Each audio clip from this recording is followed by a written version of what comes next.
Get closer to a booster. Those inoculate a booster shot. Hi guys, welcome back. I'm Nicole. This is Elvis. Hi everyone. Today we're going to be talking a little bit about the COVID-19 vaccine. 今天我们主要是想讲一下疫苗的哪种接种最安全，以及自身经历的副作用等等。First, let's talk about the different types of vaccines. In the US, we have 3 vaccines that have been approved for use. The Moderna vaccine, the Pfizer vaccine, and the Johnson & Johnson vaccine. Elsewhere in the world, we have some names like the Sinovac vaccine developed by China and mostly administered in Asia and in South America, and the AstraZeneca vaccine, which is more common in Europe. There are actually a number of other vaccines out there, but these are the biggest ones. COVID-19 vaccine comes in many different types. There are the Sinovac vaccine, for example, is a conventional vaccine where a dead or weakened version of the virus is injected into your body, and your immune system will recognize that and basically produce the antibodies and develop the mechanisms to fight it off. The Pfizer, Johnson & Johnson, Moderna, and AstraZeneca vaccines actually leverage new technology. So this is pretty exciting stuff. Pfizer says a booster shot, a third dose of its current vaccine, could offer Americans 5 to 10 times more protection against COVID.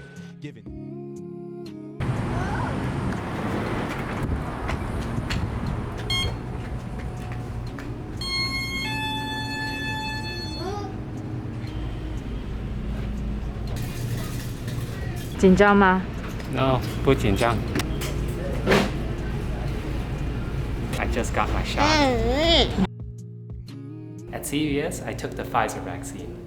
Why did I take the Pfizer vaccine? Well, number one, it was the only one available at the CVS store. But number two, to be honest, I would have taken any one of the 3 vaccines that are available. And the Moderna vaccine, for example, are mRNA vaccines. What this means is that when injected into your body, they deliver mRNA to your cells, and what your cells will do is they'll read the mRNA and they'll create the spike protein of the coronavirus, so just one part of the coronavirus.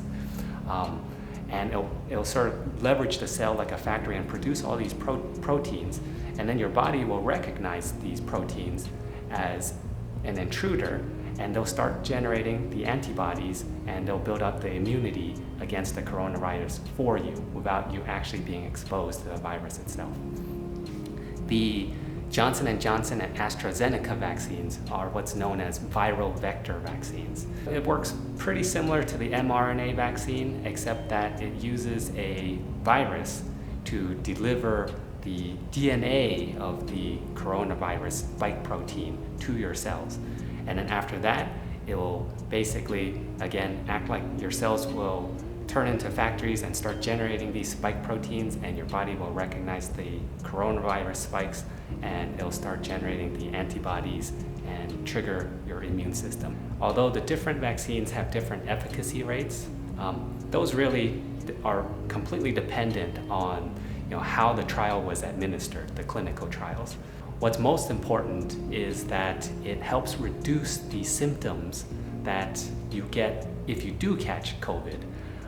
What we found in most of the clinical trials was that none of the folks who were vaccinated actually died from COVID if they did catch it, or even were hospitalized. So just by reducing the symptoms, that was a major win.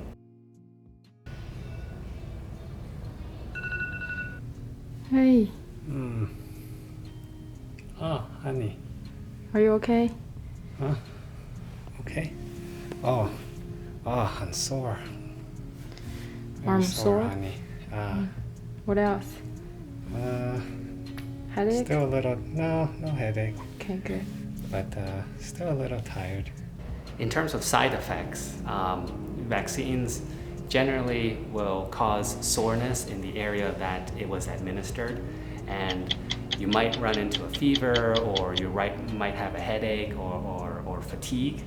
I did actually experience quite a bit of soreness in my arm after I took the vaccine, but that was actually a good sign because it told me that the vaccine was working. It was triggering an immune response in my body, and I know that I'm building up the immunity to the COVID-19 disease. So what are the long-term side effects? The vaccines have only been out for a little over a year now, so it's still hard to say what the really long-term effects are. But the same can be said about COVID-19. In fact, we already sort of know from some of the research that COVID-19 has long-term adverse effects on your lungs, and there may be other consequences as well, since COVID's only been here for about 2 years now.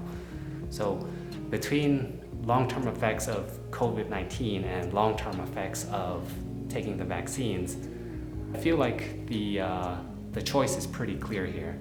To me, I'd rather take my chances with the vaccine than take my chances with COVID-19.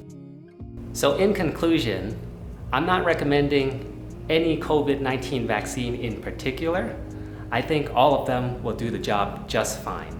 Personally, I took the Pfizer vaccine not because I thought it was better than any of the other vaccines. It was just the one that was most convenient and readily available for me to take. I would have gladly taken any of the other 2 vaccines that were available in the US here. Between catching COVID-19 and the risk and side effects of taking the vaccine, I would definitely choose the vaccine over COVID-19 every single time. My recommendation is for you to go out and take the vaccine if you can. Protect your family, protect yourself, and let's hope that we can get the world back to normal.